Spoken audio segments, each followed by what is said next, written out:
시청자 여러분, 밤새 잘 주무셨습니까? 경제부동산의 김동수입니다. 집값이 올라가도 걱정, 떨어져도 걱정이 이만저만이 아닙니다. 주택은 편안한 안식처이면서도 재테크 수단으로 이용되기도 합니다. 우리나라 헌법 제14조에 의하면 모든 국민은 거주 이전의 자유를 가지고 있습니다. 과거 5, 6년 전만 해도 교육 환경과 주거 환경이 양호하면서 주택 가격이 오를 만한 지역을 선별해서 3년 주기별로 이사만 잘 다녀도 재테크를 얼마든지 할 수가 있었습니다. 그런데 이제는 전국적으로 집값이 오르고 각종 세금 부담으로 이사를 가는 것도 힘든 세상이 되었습니다. 예를 들어서 비조정 대상 지역에서 1주택을 소유하고 있는 자가 조정 대상 지역으로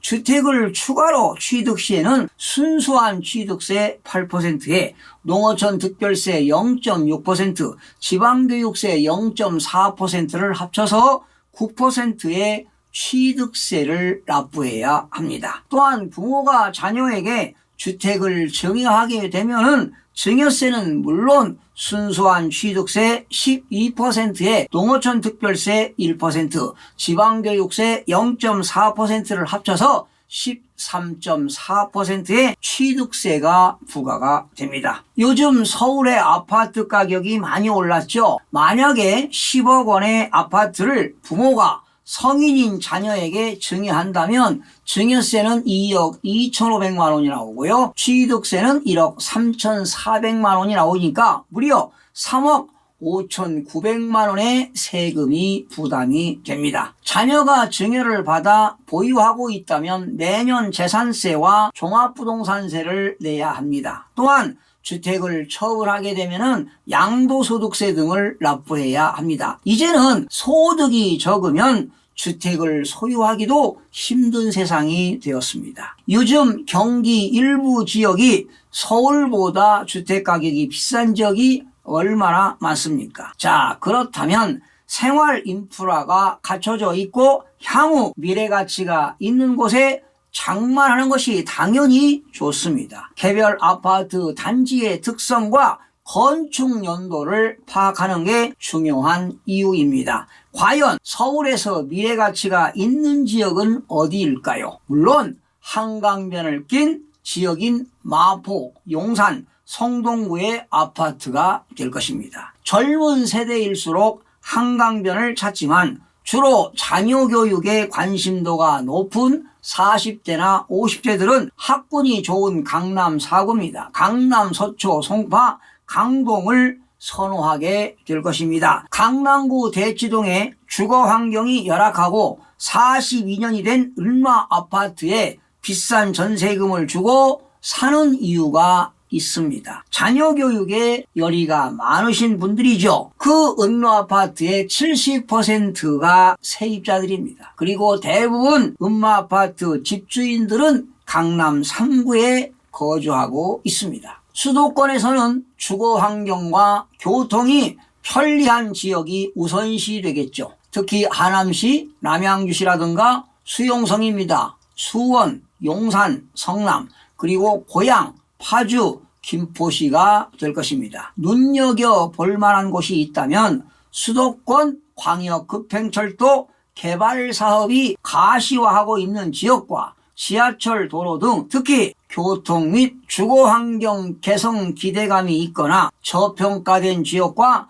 대규모 브랜드 단지 지역을 살펴보시기 바랍니다. GTX-A 노선을 한번 살펴보겠습니다. GTX-A는 파주시 운정지구를 출발해서 킨텍스, 대곡, 창릉, 그리고 연신내, 서울역을 거쳐서 삼성, 수서, 그리고 성남, 용인, 동탄으로 이어지는 곳이 A 노선입니다. 특히 이 A 노선 중에서 경기 고양시 덕양구 고양 원흥 동일 스위트 아파트는 지난해 말 갑작스런 노토를 맞았습니다. 지난해 12월 28일 국토교통부가 GTX-A 창릉역을 신설한다고 하면서입니다. 그 중에서도 창릉역이 신설될 것으로 예상되는 곳과 가장 가까운 곳에 위치한 고양 원흥동 동일 스위트 아파트가 2018년도에 건축이 됐는데요. 가장 주목을 받고 있습니다. 이 아파트 전용 면적 84.9832제곱미터는 창능력 계획 발표 직전인 지난해 12월 28일 8억 6천만 원에 거래가 되었는데요. 같은 주택형이 올 1월 5일에 11억 원에 거래가 되었습니다. 즉 일주일 만에 2억 4천만 원이 오른 셈입니다. 사실 이 아파트는 작년 초까지만 해도 6억 원 선에서 거래가 되었습니다. 고양시 내에서 은평구나 마포구와 인접해 있는 편이지만 주목받지 못하던 지역이었습니다. 하지만 GTX-A 창능력 신설로 가장 큰 수혜를 입게 된 것입니다. 3호선의 종점인 대화역과 GTX-A 킨텍스역 애정지 인근에 위치한 킨텍스 꿈에 그린 아파트가 2019년도에 건축이 되었는데요. 전용 면적 84.4278제곱미터는 지난해 12월 26일 14억 원에 거래가 됐습니다. 또한 전용 면적 93.502제곱미터가 지난해 9월에 11억 원에 거래가 되었는데요. 올 1월 18일에 16억 1천만 원의 신고가를 경신했습니다. 수개월 사이에 5억 원 이상이 올랐으니 바로 이게 거품이 아니고 뭐겠습니까? 기가 찰 노릇입니다. 사실 좋아해야 할 일이 아닙니다. 소득이 늘어나야 되겠지요. 집값만 올라가면 세금만 늘어날 뿐입니다. 처분해서 돈이 들어와야 내 돈이지 막상 팔려고 하면 팔리지도 않습니다. 같은 GTX-A 노선 중 창능력이 서울과 더 인접해 있기 때문에 최소한 킨텍스역 인근 아파트값 수준까지는 올라갈 것이라고 하는데 아무도 알 수 없는 일이 아니겠습니까? 다만 GTX-A 노선이 완공되기 전까지는 교통이 좋지 못하다는 점은 아쉬운 점이 많습니다. 가장 가까운 지하철인 원흥역 3호선까지 버스로 15분가량 나가야 합니다. 여러분, 서울에서도 전용 면적 84제곱미터 기준으로 10억 원대 매물을 구할 수 있어 기대치가 과도하다는 지적도 나옵니다. 현재 서울 서대문구 남가제동 DMC 파큐브 자이 1단지가 2015년도에 건축이 되었는데요. 전용 면적 84.968제곱미터 실거래가는 올 1월 16일에 12억 4천만 원에 거래가 되었습니다. 사실 모든 아파트가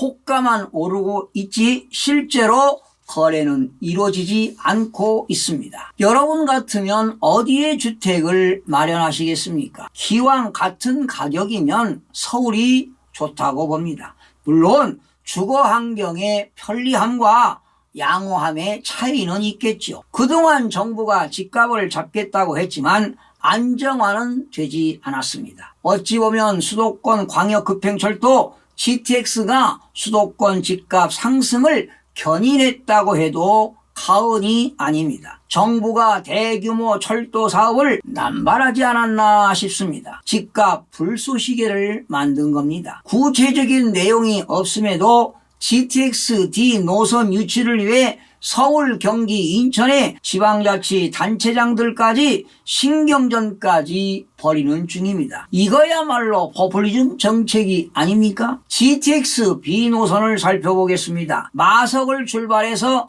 평내, 호평, 별내, 종량구, 망우, 청량리를 거쳐서 서울역, 용산, 여의도를 거쳐서 신도림, 부천, 종합운동장 거쳐서 부평, 시청을 거쳐서 송도까지 이어지는 것이 GTX-B가 되겠습니다. 전용 면적 85제곱미터 국민주택을 기준으로 조사해 보면은 아파트 가격은 지역별로, 건축 연도별로 천차만별입니다. 여러분들이 관심 있는 지역을 한번 조사해 보시기 바랍니다. 어느 지역이든지 신축 아파트가 비쌉니다. GTX-C 노선을 살펴보겠습니다. 경기도 양주시 덕정을 출발해서 창동, 강운대, 청량리, 삼성, 그리고 양재, 과천을 거쳐서 금정까지 이어지는 데가 바로 GTX-C 노선이 되겠습니다. 현 정부에서 계획이 확정된 수도권 노선들만 20개가 훌쩍 넘습니다. 1년에 2, 3개 노선을 착공하기도 힘든데